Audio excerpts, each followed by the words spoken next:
UMNO BN menang besar jika PRU15 dibuat ketika banjir. UMNO BN tidak akan mengindahkan apa juga gesaan dan teguran pelbagai pihak dalam isu PRU15 mungkin diadakan pada musim banjir. Ini kerana UMNO BN sudah membuat kajian bahawa mereka boleh menang besar jika PRU diadakan pada musim banjir, khasnya hari pengundian dibuat ketika banjir. Ini kerana strategi UMNO BN untuk menang ialah dengan memastikan jumlah peratusan pengundian rendah dari 65%. Lagi rendah lagi baik bagi mereka. Jadi jika pilihan raya dibuat ketika banjir, sudah pasti ramai pengundi tidak mahu bersusah payah keluar mengundi. Pengundi-pengundi yang tinggal di luar kawasan juga sukar untuk pulang mengundi kerana banyak jalan raya yang terputus hubungan. Jadi peratusan pengundian sudah pasti akan rendah. Ini terbukti di kedua PRN Melaka dan Johor di mana UMNO BN menang besar dengan peratusan pengundian yang rendah, iaitu kurang dari 65%. UMNO BN tahu bahawa pengundi tegar mereka yang berjumlah 30-40 di semua parlimen dan pasti akan dapat dibawa keluar mengundi kerana mereka mempunyai data lengkap dan aset untuk berbuat demikian. Dengan jumlah pengundi 30-40 ini mereka boleh menang bergaya di hampir ke semua parlimen dan jika peratusan pengundian hanya 65% dan ke bawah.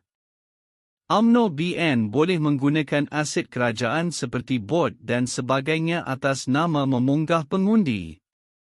Tiada salahnya jabatan kerajaan memunggah pengundi ke pusat pengundian, mereka bukannya memunggah pengundi atas nama UMNO BN. Jadi PH tiada pilihan lain selain cuba menyediakan aset bagi memastikan seramai mungkin pengundi keluar mengundi. Selain itu PH mesti mendesak dan memastikan SPR dan Jabatan Kerajaan menyediakan bot dan peralatan lain di kawasan-kawasan yang terputus banjir bagi memastikan seramai mungkin pengundi keluar mengundi. Ini pun belum tentu pengundi akan keluar mengundi kerana mereka tidak mahu bersusah payah dan menanggung risiko keselamatan.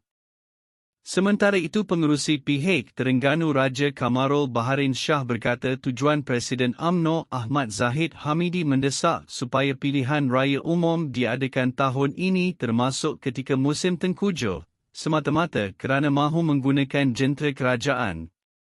Sambil membidas saranan yang memperjudikan nyawa rakyat itu, katanya kerajaan sekarang pimpinan Perdana Menteri Ismail Sabri Yaakob mempunyai tempoh yang selesa sehingga penggalnya berakhir selepas pertengahan tahun hadapan. Mengapa nyawa rakyat harus diperjudikan dengan begitu murah? Semasa umum diketahui musim banjir besar biasa berlaku akhir tahun, untuk kekal berkuasa apabila umum tahu tempoh pilihan raya diadakan masih berbekal hampir setahun lagi. Jelas tindakan ini akan memperjudikan nyawa rakyat untuk memenuhi cita-cita nafsu rakus untuk kerajaan terus kekal berkuasa apa sahaja akibatnya pada kebajikan dan keselamatan nyawa rakyat yang sepatutnya dilindungi, katanya dalam satu kenyataan hari ini.